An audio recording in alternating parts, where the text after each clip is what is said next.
آج کے لیکچر میں ہم ڈسکس کریں گے حضرت اسماعیل علیہ السلام اور حضرت اسحاق علیہ السلام کے بارے میں. جو کویسچنز کمیشن کے ٹیسٹ یا انٹرویو میں فریکوینٹلی پوچھے جاتے ہیں تو ہم اسٹارٹ لیتے ہیں حضرت اسماعیل علیہ السلام سے. حضرت اسماعیل علیہ السلام کے والد کا نام حضرت ابراہیم علیہ السلام تھا. آپ کا جو لقب ہے وہ ذبی اللہ ہے اور آپ کو ابو العرب بھی کہا جاتا ہے. مکہ شہر سب سے پہلے حضرت اسماعیل علیہ السلام نے آباد کیا تھا، اور جو یہاں پہ باتھا لکھا ہوا ہے یہ مکہ کا پرانا نام ہے.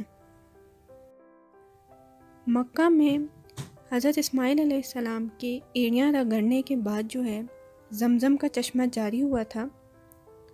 زمزم کے مطلب ہے ٹھہر جا ٹھہر جا. حجر اسود حضرت اسماعیل علیہ السلام نے ڈسکور کیا تھا. یہ مقدس پتھر جسے ہم حجر اسود کہتے ہیں وہ حضرت جبرائیل علیہ السلام نے حضرت اسماعیل علیہ السلام کو دیا تھا. حضرت اسماعیل علیہ السلام کی کل عمر 126 سال تھی، اور حضرت اسماعیل علیہ السلام خانہ کعبہ کے پہلے متولی تھے. تو یہ جو ہو گیا حضرت اسماعیل علیہ السلام سے ریلیٹڈ جو کویسچنز پوچھے جا سکتے ہیں یا کمیشن کے ٹیسٹ میں آ سکتے ہیں وہ یہ ہیں. اب ہم اسٹارٹ لیتے ہیں حضرت اسحاق علیہ السلام کے بارے میں. ان سے ریلیٹڈ جو ہے عموماً یہ 3 سوال ہی آتے ہیں یا پوچھے جا سکتے ہیں. تو وہ 3 سوال کیا ہیں؟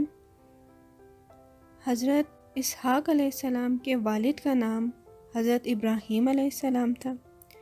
حضرت اسحاق علیہ السلام کے 2 بیٹے تھے جن میں سے ایک حضرت یعقوب علیہ السلام ہے، اور حضرت اسحاق علیہ السلام کی کل عمر 160 سال تھی.